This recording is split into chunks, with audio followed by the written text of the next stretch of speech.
Guys, welcome back again to another video that you guys are expecting or thinking about. So guys, if you can hear some noises, it's coming from somebody's apartment. You guys know this is actually a new building and they're still doing some constructions like that, so try and ignore. So I try to wait for the noise to just reduce, but I'm already losing daylight and now I have to shoot this video. Permit me to maintain some freshness. Thank you very much. So guys, welcome back again to another video you guys should expect and thinking about. So guys, in this video I'm talking about standard versus competent authority pathway. So this one I'm going to be explaining from a Nigerian point of view in a layman's language. And it was somebody in my comment section that actually requested for this. So this pathway is for doctors only. Yeah, internationally trained doctors.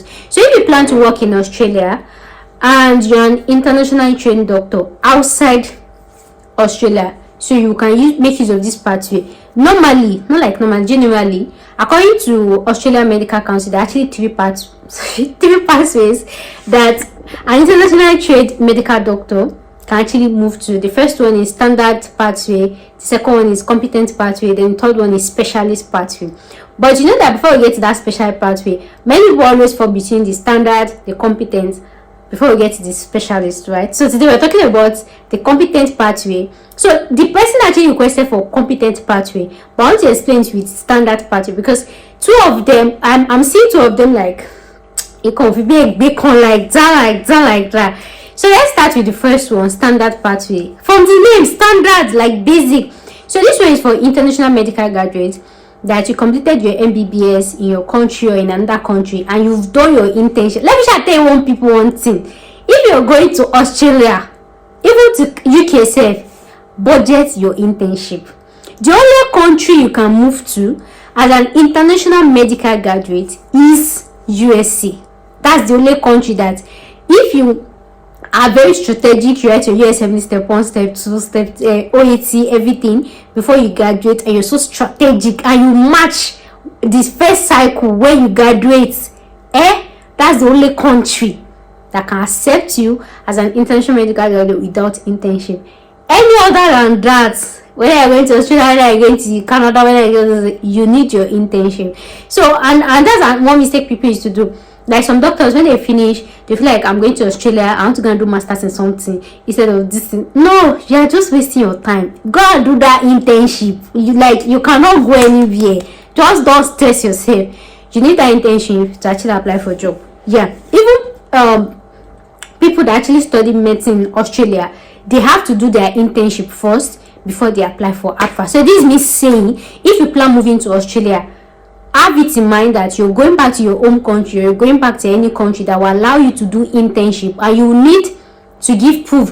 I'm not talking about those internship that they used to do. For example, if you study medicine in Romania, they'll say 5 years plus 1 year internship. It's not that one, no. Internship, when you say they go give you certificate, say you did internship, because all this one they used to do in all this Eastern Europe, they'll tell you it's 1 year inclusive, but they won't give you a separate internship certificate. So that one, they don't count them as internship. This one is post qualification internship, like when they will give you provisional license. You got that. And then before I tell you see it, so me saying, if you're applying for USMLE, if you don't match at the first cycle, the next thing as well is you go for your internship. So it's just me saying, whether you're moving to US, whether you're moving to Canada, any country you're moving to, in as much as, okay, let's even say you want to move to US, you want to match at that same, just have it at the back of your mind. In case things don't go as planned, you're going to do your internship. It's compulsory. You should not stay away from clinical practice. You going for masters in anything cannot cover up for your clinical years. And that's what I'll be explaining. So standard pathway, they are for international medical graduates that they studied outside Australia and they want to move there to study medicine. So for that standard pathway, you write your AMC1, AMC2. AMC2 is not compulsory, right? For you to get a job, you can write your AMC1 and you can still get a job with that. So you write your AMC1 OET, that one is enough for you to get a job as long as you have your internship. But the thing is, with standard pathway, you have to have a very strong CV. I'm not going to lie.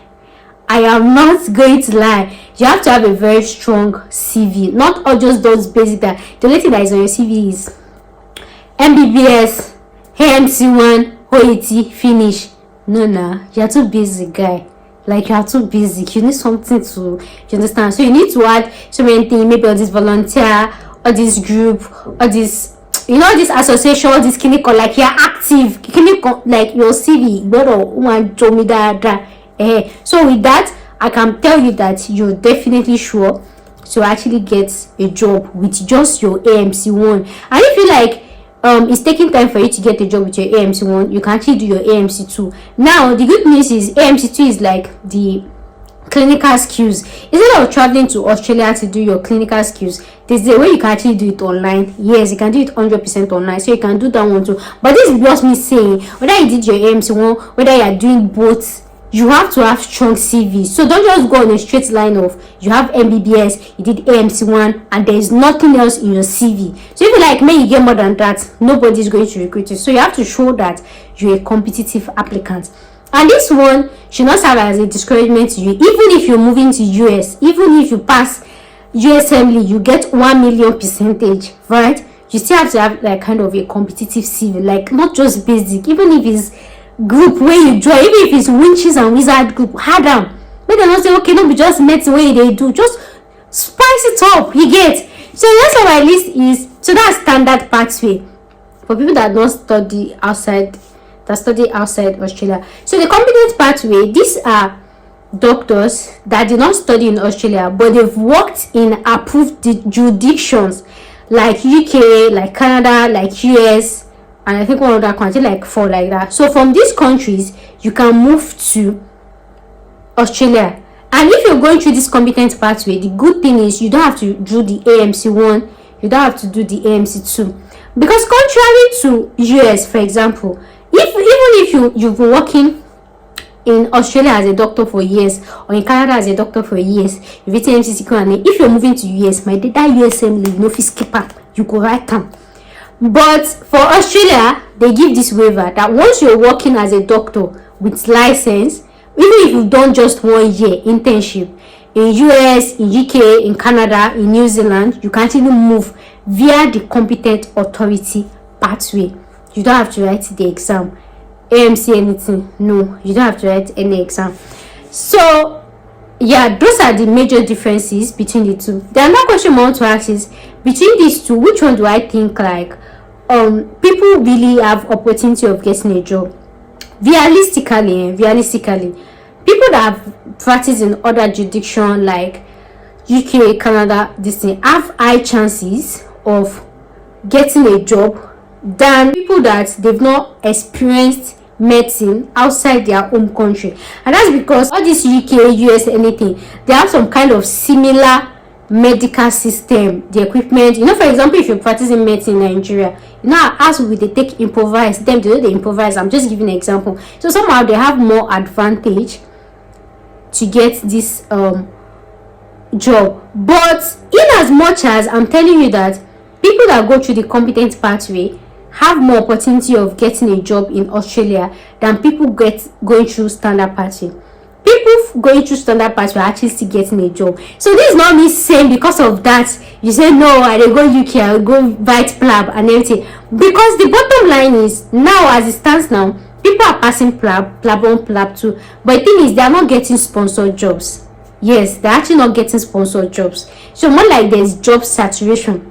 So let it not be like the time you're supposed to be in your home country, you should have your internship, keep building your experience, CV that you should have applied and gone through the competent standard pathway. Then you're using it to apply for going through PLAB, and at the end of the after passing PLAB, you cannot even secure a sponsored job, right? So the requirement for moving through competent authority pathway is just 1 year. Like if you do even 1 year foundation training in UK, you can actually move. And again, you know, it's very sweet to see and everything. So it's not as if maybe after that 1 year, then in the next 1 month you're moving, right? You know, Australia actually take time for their application as well. So if you have to look at the time it will take you to write PLAB, and that thing again, you need to write PLAB too. You need internship. Like after your postgraduate this thing, you need to do internship. So calculate your PLAB, calculate your internship, calculate when you use like budget 1 year. As it stands right now, you need like 1 year to look for a job in UK.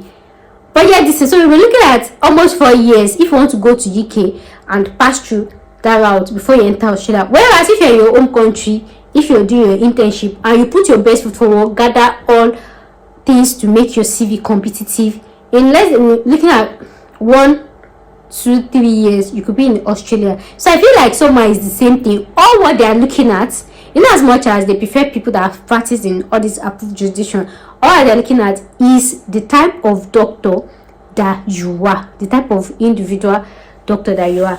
And I hope I've said it in this video that moving to Australia to write your exam there does not make it any easier for you to get a job. I have said it severally. They can be looking at you like, oh, you have MBBS, you pass your AMC 1, AMC 2, but you don't have internship experience. They will bring somebody from Nigeria that have done their internship. That's Australia for you, because they don't have energy to come and be teaching all afresh for this thing. So this means saying, if you plan moving to Australia and you're currently in medical school, or you see graduate, or you just graduate, carry your bag, go back to your home country and go write your license exam. As you don't write the exam, when you say you don't do your internship, or you just stay there, they apply for a job for Australia. And another thing is, don't just use anyhow CV, like all those random CV. Like, I think it has to be top-notch CV and well drafted CV, professional CV. And aside being professional, I feel that you have to add all these extracurricular activities. Maybe say if they see your CV, they go say, aside MBBS, you have another line. Or any association where you feel join, any certificate where you feel get, any this thing, add down everything combines to it. So this is just saying, side note, conclusion, medical journey, this journey of medical life journey, I don't want to pick it. It's not easy at all. It's not for the faint-hearted, but this is saying people are doing it every single time. People are doing it. You just have to put your mind to it that, okay, this is what I want, this is what I want to work towards, and all of that. And I don't know why people are really scared of going back to their country and doing their license exam. How did you pass through 6 years of medical school and you're scared of license exam? How? Take time off. Even if it's going to take you 6 years, go on tutorial, go for class, do this thing, repeat it all over again. All those OSCE, repeat it. All this, they used to have class study, a study class, that they will repeat it. All this presentation, how to clack it, repeat it. In 6 months, your brain will be used to those repetition. Doing this, just go and lapel like this. So you don't have to be scared. So many people are passing it and they don't have to. And the funny thing is, most people that even pass this medical council exam, they are not even the smartest students during their medical school. Whereas the ones that they are the smartest, that they get here 1+ and everything, they cannot even pass this exam. So everything boils down to individual. Medical school does not make you a good doctor. No, it is about individuality. If you decide that, oh, I want to be a good doctor, I want to be a bad doctor, it's about you.